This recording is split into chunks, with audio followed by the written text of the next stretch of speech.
If you have one of these, this is 2006 Arctic Cat 700 Auto EFI, and it won't stay running, and it backfires and pops, or only runs at idle, and it doesn't have any codes.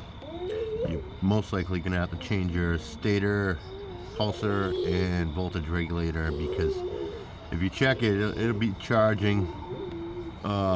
This one was charged at like 14.5 volts, but because of that, it was basically throwing everything out of whack, and it wouldn't start. Sometimes it wouldn't stay running.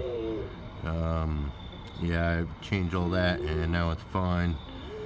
Some people are changing IACs, that don't work. I changed that, the TPS, and there was just no codes for that stuff. So the computer doesn't monitor the charging system. It won't tell you that it's in the process of failing or something failed. So it just was overcharging and screwing everything up.